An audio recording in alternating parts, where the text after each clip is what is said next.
మన ఇంట్లో డబ్బులు ఉన్నాయి కదా, అవి వెళ్ళి తీసుకురాపో. ఇప్పుడు ఎందుకండి ఆ డబ్బులతో?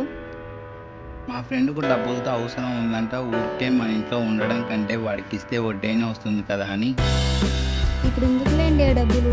మన పిల్లల పేరు కన్నా ఆ డబ్బులతో ఫిక్స్డ్ డిపాజిట్ చేపిద్దామండి. పిల్లలకి ఇప్పుడే ఎందుకులే, మళ్ళీ వేద్దాం. ఫస్ట్ వెళ్ళి డబ్బులు తీసుకోరా. సరేలేండి.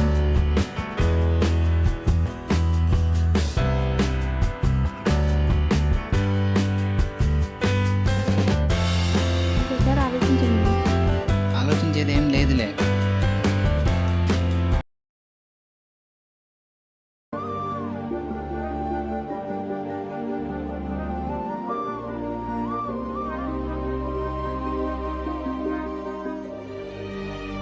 మీ ఫ్రెండ్ డబ్బులు ఇచ్చాడా అండి? ఇస్తాలే, ఇవ్వకుండా ఎక్కడికి వెళ్తాడు?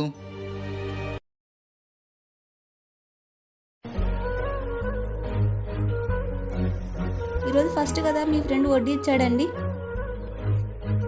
వడ్డీ లేదు, అసలు లేదు. వాడు ఐపీ పెట్టి డబ్బులు ఎగ్గొట్టాడు. సరేలేండి, ఇంకోసారి ఎవరిని నమ్మి మోసపోకండి.